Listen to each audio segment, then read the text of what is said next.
இன்றைய செய்திகளை உறக்கச் சொல்வோம். வணக்கம். செய்திகளை உறக்கச் சொல்வோம். 100 மேலாக மக்களின் நன்மதிப்பை பெற்ற பீமா ஜுவல்லரி திறப்பு விழா. ஒரு நூற்றாண்டுக்கும் மேலாக மக்களின் நன்மதிப்பை பெற்ற பீமா ஜுவல்லரியின் கிளை இராமநாதபுரத்தில் அதன் தலைவர் டாக்டர் பி. கோவிந்தன் தலைமையில் கோலாகலமாக நடைபெற்றது. இந்நிகழ்ச்சியில் திரைப்பட நடிகை ஐஸ்வர்ய லட்சுமி கலந்து கொண்டு ரிப்பன் வெட்டி, குத்து விளக்கு ஏற்றி முதல் விற்பனையை தொடங்கி வைத்தார். இந்நிகழ்ச்சியில் உள்ளூர் முக்கிய பிரமுகர்கள் பலரும் கலந்து கொண்டு சிறப்பித்தனர். ஏராளமான பொதுமக்கள் கலந்து கொண்டு சிறப்பித்தனர். Doctor B. கோவிந்தன் கூறுகையில், எங்கள் நிறுவனத்தின் மீது மக்கள் கொண்ட அசையா நம்பிக்கையின் காரணமாக ராமநாதபுரத்திலும் எங்கள் கிளை தொடங்கப்பட்டு மக்களுக்கும் எங்களுக்குமான தொடர்பை மீண்டும் புதுப்பித்துள்ளோம் என்பதையும், எங்கள் நிறுவனத்தில் நகைகள் மீது உள்ள தூய்மையும் மக்களுக்கு மிகுந்த நம்பிக்கையும் வழங்குவோம் என கூறினார்.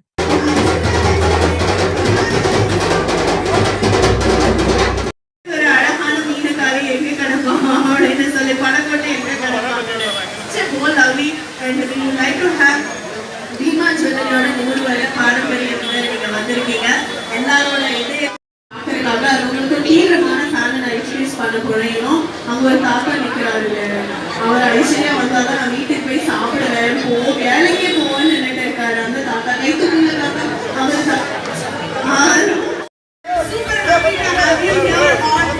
ராமநாதபுரா அண்ட் பீமா ஜுவல்லரி ஸ்பெஷலி. ஏன் இவ்வளவு கியூட்டா இருக்கீங்க? போங்க, என்னால உங்களை பார்க்காம இருக்கவே போனாலும் கியூட்டா இருக்கீங்க. ஓகே, ராமநாதபுரம் மக்கள் ஒரு நாய்ஸ் கொடுக்கலாம். வணக்கம், நல்லா இருக்கீங்களா எல்லாரும்? ரொம்ப சந்தோஷம் ராமநாதபுரத்துல வந்ததுக்கு. பீமாவோட ராமநாதபுரம் ஷோரூம் ரொம்ப சந்தோஷம். என்னோட சொந்த ஊரு ட்ரிவாண்ட்ரம். ட்ரிவாண்ட்ரம் ஒரு பீமா இருக்கு. என் அம்மா கோல்டு எல்லாம் வாங்குறது அங்கே இருக்குதான். அந்த store very honest, my mother always எனக்கு இந்த ஃபர்ஸ்ட் டைம் இந்த எக்ஸ்பைரி வரும்போதே நான் தான் சொன்னேன், என் அம்மா பீமாவோட. ஸோ அது எனக்கு ரொம்ப பெருமையாக இருந்தது. அந்த பீமாவோட ஒரு பிராண்ட் அம்பாசிடரா அந்த ஷோரூம் ஆர்கனைசேஷன் எல்லாத்துக்குமே வரும்போது God's grace. Very very happy, very thankful. I love to jewellery I am very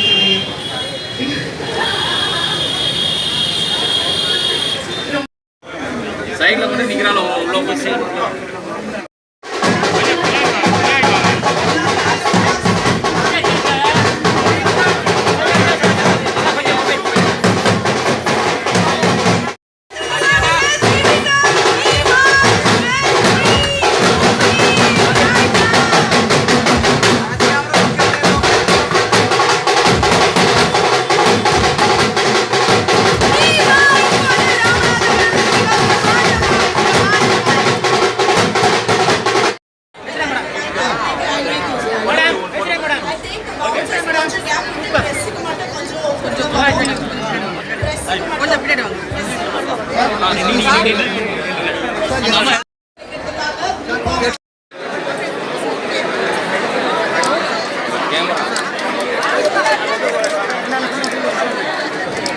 Okay, so in the தொடர்ந்து we have a special press meet also.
இந்த சேனல் உங்களுக்கு பிடிச்சிருந்தா மறக்காமல் சப்ஸ்கிரைப் பண்ணுங்கள், லைக் பண்ணுங்கள், ஷேர் பண்ணுங்கள் அண்ட் கமெண்ட் பண்ணுங்கள்.